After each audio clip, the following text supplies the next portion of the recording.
Hello everyone. आज के इस वीडियो में हम स्टडी करेंगे थेरेपेटिक रिलेशनशिप के बारे में। तो थेरेपेटिक रिलेशनशिप में हम देखने वाले हैं डेफिनेशन और इसके बाद हम देखेंगे इसकी कैरेक्टरिस्टिक्स। ठीक है, तो थेरेपेटिक जो रिलेशनशिप है उसके जो कैरेक्टरिस्टिक्स और डेफिनेशन है बहुत ही इम्पोर्टेंट है जो एग्ज़ाम पॉइंट ऑफ व्यू से, क्योंकि ये इसका जो क्वेश्चन आता है वो डायरेक्ट ही पूछा जाता है एग्ज़ाम में। ठीक है, इसलिए बहुत इंपॉर्टेंट है। तो स्टार्ट करते हैं स्टडी। ठीक है, तो therapeutic relationship is a professional plan and goal directed relationship between the nurse and the patient that is establish to promote the patient physical psychological and emotional wellbeing. यानी कि जो थेरेपेटिक रिलेशनशिप होता है वो एक प्रोफेशनल प्लान गोल ओरिएंटेड या गोल directed relationship होता है नर्स और पेशेंट के बीच का। ठीक है, जो एस्टेब्लिश करता है एंड प्रमोट करता है पेशेंट के फिजिकल साइकोलॉजिकल और इमोशनल वेलबींग को। ठीक है, यानी कि एक थेरेपेटिक रिलेशनशिप की हेल्प से जो पेशेंट और नर्स के बीच में जो एक बॉन्डिंग बनती है फिजिकली साइकोलॉजिकली और इमोशनली। ठीक है, आप देख लेते हैं इसकी डेफिनेशन के बाद में थेरेपेटिक रिलेशनशिप के क्या क्या कैरेक्टरिस्टिक्स हैं, क्या क्या कैरेक्टरिस्टिक्स होने चाहिए। ठीक है, तो अब देखते हैं इसके कैरेक्टरिस्टिक्स। तो जो कैरेक्टरिस्टिक्स है थेरेपेटिक रिलेशनशिप के वो यहाँ पर दिए हुए हैं। फर्स्ट है गोल ओरिएंटेड। यहाँ पर जो गोल ओरिएंटेड इसका मतलब होता है कि आप जो केयर प्रोवाइड कर रहे हो, ठीक है, वो पेशेंट की नीड पर बेस्ड होनी चाहिए और क्लियर थेरेपेटिक गोल्स के साथ होनी चाहिए। ठीक है, यदि जो क्लियर गोल है, जैसे आप जो एक साइकेट्री में, जैसे अगर आप उसको पेशेंट को डिप्रेशन है, एंजाइटी है, तो वो उसी से रिलेटेड केयर होनी चाहिए। ठीक है, पेशेंट की नीड के अकॉर्डिंग केयर होनी चाहिए।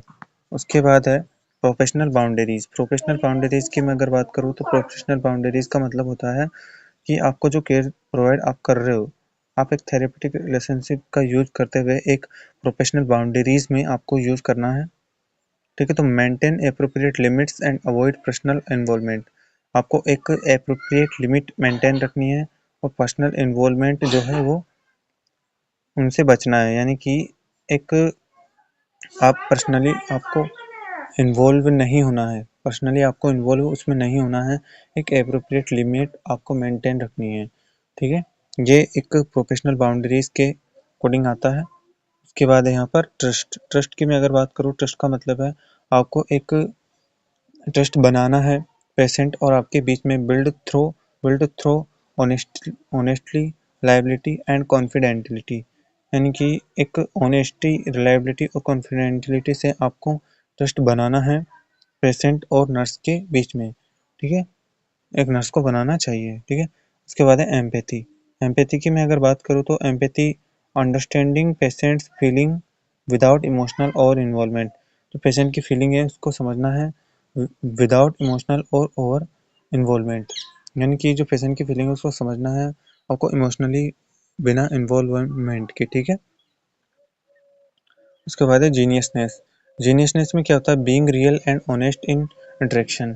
आपको रियल बनना है और ऑनेस्ट बनना है इंटरेक्शन के साथ। ठीक है, उसके बाद है रेस्पेक्ट। रेस्पेक्ट भी इम्पोर्टेंट कैरेक्टरिस्टिक्स है।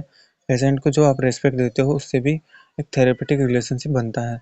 तो जो यहाँ पर valuing patient dignity, belief and individuality. ठीक है, जो पेशेंट की डिग्निटी है, बिलीफ्स है और जो इंडिविजुअलिटी है उसको आपको वैल्यू देनी है, उसका जो कल्चर है उसके अनुसार उसको केयर देनी है। उसके बाद का जो नेक्स्ट टॉपिक है, जो नेक्स्ट कैरेक्टरिस्टिक्स है वो है यहाँ पर कॉन्फिडेंटलिटी। कॉन्फिडेंटलिटी जो होती है वो एक बहुत ही इम्पोर्टेंट एक फैक्टर है या कैरेक्टरिस्टिक्स है जो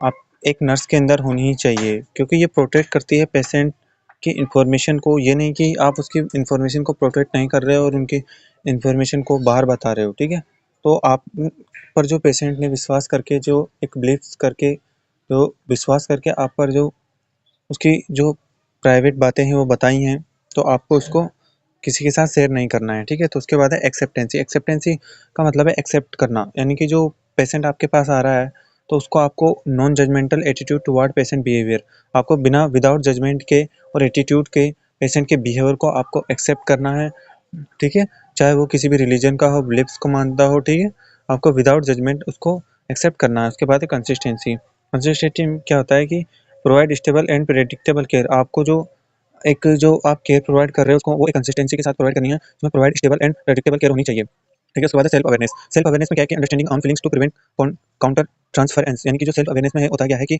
आपको जो अपनी फीलिंग्स है उसको समझना है और जो काउंटर ट्रांसफरेंस है उसको प्रिवेंट करना है, ठीक है, यानी कि खुद को भी आपको अवेयर होना है। उसके बाद कंट्रोल इमोशनल इन्वॉल्वमेंट। आपको जो इमोशनली आप इन्वॉल्व हो जाते हो, कई चीज़ें होती हैं जिसमें जो नर्स न्यू जो बिगनर्स नर्स होती हैं वो जो अपने इमोशनल को कंट्रोल नहीं कर पाती है और खुद ही कंट्रोल नहीं कर पाती है और इन्वॉल्व हो जाती है, तो आपको क्या करना है, शोविंग केयर विदाउट और अटैचमेंट। आपको केयर प्रोवाइड करनी है या केयर शो करनी है विदाउट अटैचमेंट की, ठीक है। Time limited has clear beginning and termination phase. आपको एक क्लियर शुरुआत रखनी है टर्मिनल फेज तक, ठीक है। टाइम एक लिमिट रखना है, ठीक है, यानी कि कोई टाइम का पता नहीं है, एक टाइम को मतलब एक टाइम की लिमिटेड करते हुए आपको एक बिगिनिंग से लेकर टर्मिनल फेज तक जाना है। तो जो मतलब इसका जो इंपॉर्टेंस है मैं आपको लास्ट में बताता हूँ। इसका जो इंपॉर्टेंस क्या है, कैरेक्टरिस्टिक्स जो साइकियाट्रिक के अपन पढ़ते हैं उसमें थेरेपेटिक बिल्ड जो थेरेपेटिक रिलेशनशिप है वो बिल्ड ट्रस्ट करता है, ट्रस्ट बिल्ड करता है, ट्रीटमेंट कॉम्प्लायंस को इंप्रूव करता है, रिड्यूस करता है relapse, promote emotional healing and enhance recovery. It is considered the core of psychiatric nursing. ये इसको एक कोर ऑफ साइकियाट्रिक नर्सिंग की तरह माना जाता है, ठीक है।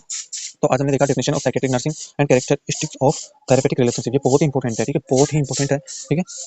तो मिलते हैं नेक्स्ट वीडियो में।